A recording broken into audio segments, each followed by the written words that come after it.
Hello, I'm Jeff Morgan. You are listening to The Unchosen Road, the first book in the Earthlings of Veilwyn series.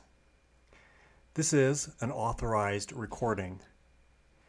If you are interested in following this story, please like and subscribe. To see a full list of my books, visit Amazon Kindle. Thank you and enjoy. Chapter 2. A Glimpse of the Impossible. The road ended in a gravel lot cut into the edge of the forest. Ethan turned off the engine, and for a moment the silence rang in his ears. He sat with both hands on the wheel, eyes on the sign that leaned crooked on its posts. Whispering Ridge Trailhead. The letters were carved deep and weathered until they looked like scars. He stepped out. The night air was cooler here, sharp with pine and soil, damp enough to cling to his skin. His boots crunched on gravel, each sound absorbed quickly by the trees pressing close. The lot was nearly empty. Only a single truck sat in the far corner, its windows dark, the hood filmed with dew. The sight made him uneasy. It looked as if it had been there for days. The trail opened ahead, little more than a seam through the undergrowth, heavy with shadow. It did not look like an entrance, but a wound in the forest. The path disappeared almost at once, drawn into the mist that pooled along the ground. He shivered, though the air was not cold. Movement stirred. Two hikers came out of the fog, a man and a woman, both carrying packs worn and patched from long use. Their boots were scuffed, ropes looped neat at their sides. They moved with the quiet ease of people who belonged to this place. Their faces showed exertion, but there was something else beneath it, a tension that did not lift even when they reached the lot. The man slowed. His eyes went over Ethan's new gear, the clean seams and unused straps. "Late start," he said. His voice was calm, but edged with caution. "Best turn back if you don't know the ground. This ridge doesn't take kindly to strangers." The woman's braid, pale against her jacket, slipped over her shoulder as she shook her head. "Trails here don't always stay where you left them," she said. "People think they are on the right path and find it gone the next moment. Easier to lose your way than you would think." Her words carried a rhythm that felt practiced, like a warning spoken too many times to disbelieve. There was no smile to soften it, no sign she meant it as anything other than truth. Ethan shifted his stance. Pride rose to meet the unease in her tone. He had not come this far to turn back before he began. "I'll manage," he said. His voice sounded steadier than he felt. The man regarded him a moment longer, eyes narrowing as if to add something more. Then he gave a slow shrug that landed somewhere between regret and dismissal. "Suit yourself," he said. "Just don't stray." They passed him without another word, their steps crunching across the gravel until the sound faded into the dark beyond the lot. Ethan watched their outlines blur and vanish, faster than shadow should allow. He turned back to the sign. In the low light it looked different now. The grooves of the letters seemed deeper, the wood darker, as if the warning itself had sharpened since he first saw it. His gaze lingered on the word whispering. For a heartbeat he thought he heard it echo, faint and breathless, though no wind moved. He drew a long breath, adjusted the straps of his pack, and stepped forward. Gravel shifted under his boots, then gave way to soil. The sound disappeared. The forest took him in whole. The first steps sank lightly into soil that smelled of loam and damp needles. The light from the trailhead thinned behind him until it became a faint glow between the trees, and then even that was gone. Ethan paused and listened. At first the forest seemed ordinary. Branches creaked in the wind, and somewhere deeper a creek ran over stone. But as he moved further in, the sounds began to fade. Birdsong thinned as if a curtain had been drawn across it. The wind fell away, leaving the pines motionless. The stillness felt deliberate, a decision made by the forest itself. He slowed his pace. Each step sounded too loud, an intrusion into a space that did not want company. He thought of the man's warning, "Just do not stray," and wondered what counted as straying here. The trail curved forward into shadow, no more certain than the trees that flanked it. Mist gathered at his boots, pale and restless. rising in slow ribbons with each breath he took. The air grew heavier the deeper he went, carrying a scent that felt wrong. Sweetness clung to it, sharp and metallic, like unseen flowers blooming behind stone. It made him lightheaded. Then came the sound. Not wind, not water. A whisper, thin and brittle, too faint to shape into words. He turned, but the path behind him was empty. The whisper came again, close enough to brush his ear. The air stayed still.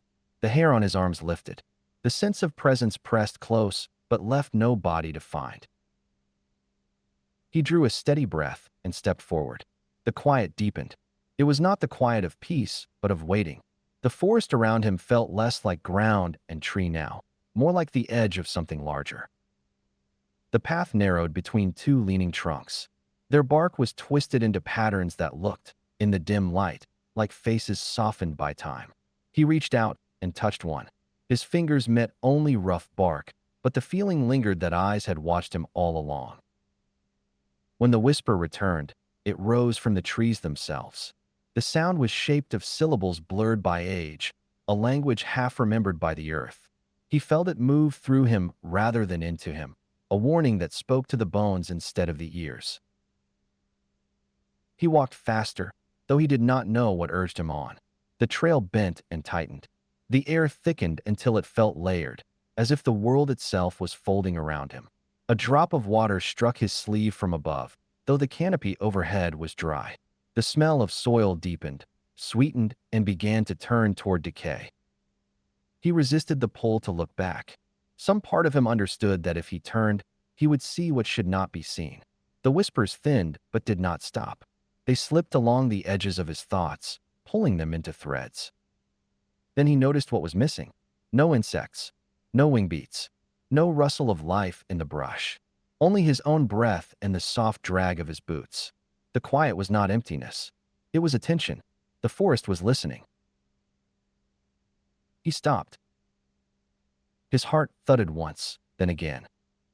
The trunks stood still in their ranks, mist curling from their roots, branches locked in place. A pine cone fell somewhere ahead, sharp as stone striking water, and the sound lingered too long before it faded. The trail narrowed once more. He could not tell if the path had grown smaller or if the trees had drawn closer, guiding him inward, urging him deeper, as though the forest had decided he must continue. The trail bent sharply, and for a moment Ethan thought he had reached a dead end. Mist lay thick across the ground, veiling the undergrowth until the path seemed to sink and vanish into it. He waited, listening for the whispers that had followed him, but the air had gone hollow and still. Then something moved ahead. At first it looked like smoke, a shift of light inside the mist. The vapor parted and showed the outline of a figure among the trees. She was slender, her shape blurred by distance and fog, hair falling in long silver strands that caught what little light filtered through the canopy. She did not step so much as glide, her feet hidden, her motion smooth and slow like water sliding under ice. Ethan froze. His first instinct was to call out, to ask if she needed help, but no sound came. Speech felt wrong here, an intrusion. He was not sure she would answer even if he spoke. She lifted her head. Her face stayed half veiled by the pale fall of her hair, but he felt her gaze find him. It carried weight, not curiosity but knowledge, as though she looked past his body into the quiet spaces he had forgotten. For an instant he thought he knew her. He could not say from where. A dream, a story, something once told to him before he was old enough to remember words. She turned. Her hair swept in a smooth arc as she slipped between the trees. No sound marked her passing. The mist folded and opened around her with a slow kind of grace. He stepped after her without deciding to. The movement came from somewhere deeper than thought, a choice already made. Each step felt heavier than it should have been, not with labor, but with meaning, as if he crossed unseen lines with every motion. Her form glimmered between the trunks, distant yet always visible. The pale light of her hair became a guide, a thread that drew him further into the forest. A scent reached him, faint and unfamiliar. Not pine or earth, but sweet and sharp, almost metallic, a fragrance that seemed alive. It came from her or from the air that followed her. He breathed it in once. Then again, though reason warned him not to. The sweetness wound through him like vapor, light and dizzying, tilting the edges of the world. The further he went, the less sure he was of the trail. The path thinned and widened in turns, sometimes closing to nothing, sometimes spreading until he could no longer tell direction. Yet each time doubt touched him, her movement drew him on. He blinked, eyes stinging. For a heartbeat it seemed she had divided, two forms overlapping, one pale and fluid, the other taller, darker, half hidden behind her. The second shape did not move as she did. It stood apart, still and watchful. He rubbed his eyes, and the image broke apart, leaving only her drifting ahead. He stopped. His chest felt tight, his breath unsteady. Every warning about following strangers into the woods came to him, old lessons spoken long ago, but none fit this moment. She was no lost traveler. She was something else, and her silence held him as firmly as a voice might have. Her hair flickered again between the trees. The mist rose higher, swirling at his knees, turning the forest into a sea of white. He kept walking, drawn forward, until the trail and the trees and the air themselves felt less like the world he knew and more like a dream already begun. She was there, always just beyond reach, pale and half-veiled. Her form drifted in and out of sight, and each time she vanished a pulse of panic rose, only to ease when she appeared again a heartbeat later. He followed because he could not imagine the alternative. Without her, he understood there was no path. The forest behind him had shifted. Even if he turned, he would not find the way back. The air grew dense. His breath left traces of vapor though the night was not cold. The mist carried a taste of metal, like rain over iron, layered with the sweetness of unseen blooms. It clung to his lungs. His head swam. His pulse thudded high in his temples. He came to what seemed a clearing, though the sky was hidden. Branches curved inward overhead, their crowns woven together to form a dome. For a moment, it seemed the trunks themselves were moving, bending toward one another to close the way behind him. When he turned, the trail was gone. Only trees stood there, tall and unbroken.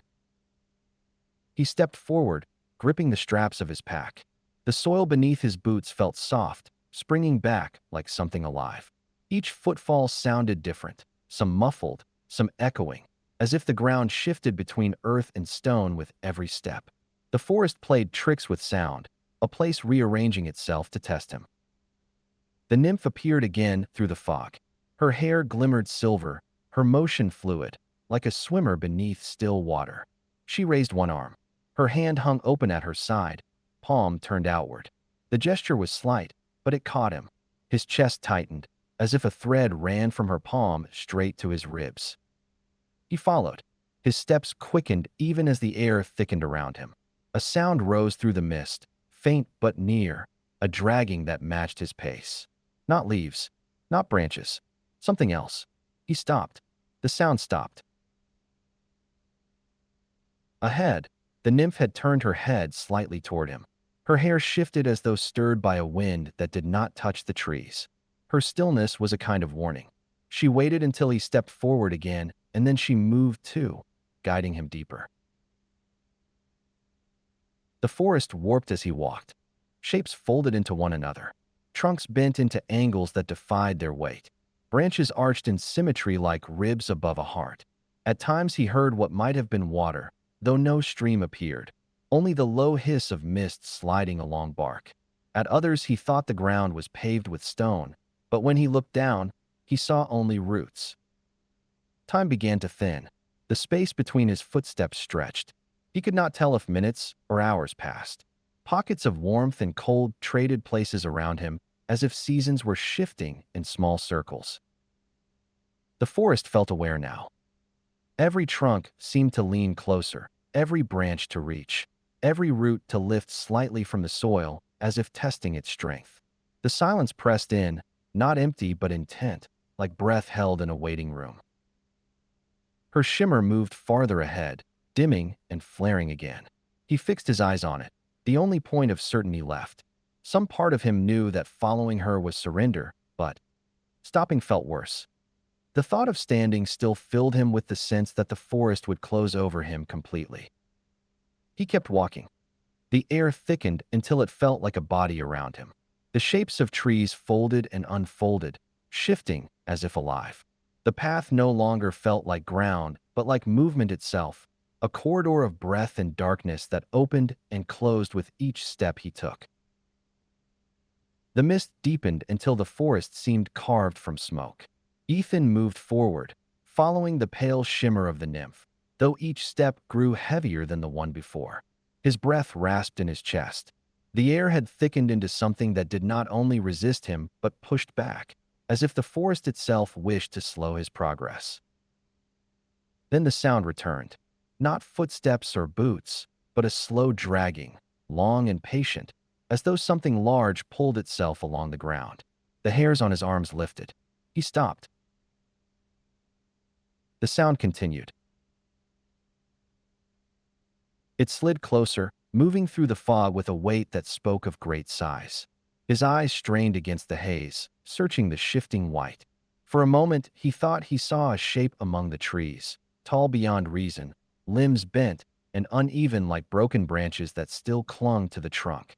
Then the mist closed again, and it was gone. The nymph had stopped.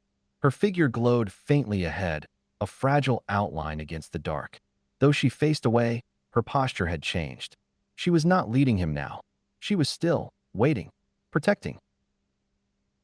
Ethan's pulse thudded in his ears. Every instinct urged him to turn back, but behind him there was nothing. The forest had folded in on itself, sealing the way. The trail had vanished into a wall of trunks and shadow. The sound came again, louder, joined by breath. The inhalations were vast and uneven, drawing the mist inward, then exhaling it in a damp rush that cooled his skin. Something enormous moved just beyond sight. A form leaned forward, unseen but near enough that its presence pressed against his chest. Though he could not see a face, he felt its focus settle on him, heavy and precise. The weight of it rooted him where he stood. A crackling sound broke the quiet, brittle and dry, like branches breaking high above. Yet there was no wind. Shapes shifted within the fog, half forming, then slipping apart again. The movement felt deliberate, like a thing testing its own outline, trying on forms that could not hold. The nymph raised her head. Her hair spilled over her shoulders in sheets of light, and for the first time, she looked directly at him. Her eyes were dark, bottomless, yet not unkind. She lifted one hand, palm outward, not toward him, but toward the place where the shadow waited. The air changed. The mist rippled around her movement, as if unseen lines had been drawn through it. The dragging sound faltered. The breath grew shallow, then ragged, as though the thing recoiled. Ethan could not tell if she had driven it away or merely held it back. The sense of it remained, pacing unseen, circling at the edge of vision. Once he thought he heard a voice carried in that breath. Not words he understood, but sounds so heavy they seemed to strain the air itself. In one of them, he caught his own name, warped and stretched, spoken in a tone no human throat could shape. His knees weakened. The air tasted of ash. The nymph's hand trembled, but stayed raised until the pressure on his chest eased. Then she turned, her hair glinting faintly as she moved. Without looking back, she slipped deeper into the mist. She did not need to see if he followed. Ethan staggered after her, every nerve alive with warning. Yet the moment he hesitated, the shadow pressed closer. The mist gathered behind him like a hand closing in.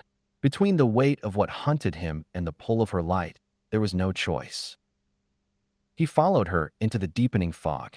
The shadow paced them unseen. The forest folded tighter with every step. The mist did not lift. It thickened until the world behind Ethan became memory, swallowed by shadow and vapor.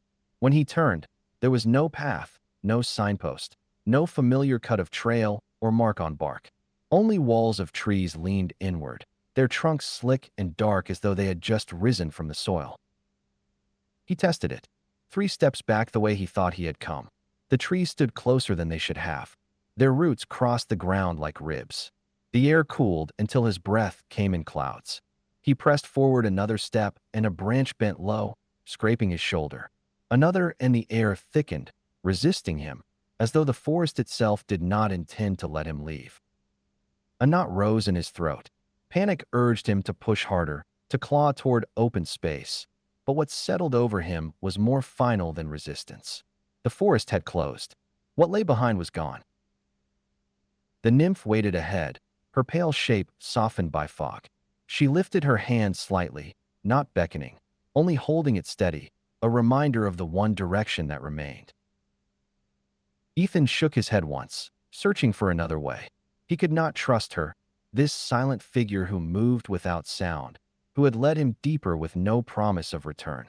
Yet when he looked again at the trees surrounding him, their bark furrowed like faces half asleep, he felt the weight of their watching. He knew that if he lingered, the shadow would come again. His mouth was dry. His pulse beat so loud it filled the quiet. He stepped forward. The forest shifted with him. Roots curled behind his boots, knitting the soil where he had stood. Branches straightened, closing the gaps. The air pressed against his back like a slow, deliberate hand. One more step and another. The hush grew until even his breath seemed absorbed, as if the air itself no longer carried sound. A thought came to him, not in words but in weight. He was being led through a doorway. He felt it along his skin, in the pressure that settled across his shoulders like a cloak. It was the same gravity he had known once when stepping into a church for the first time, or when standing at the cliff's edge with his arms spread, waiting for the wind. A moment that felt larger than itself.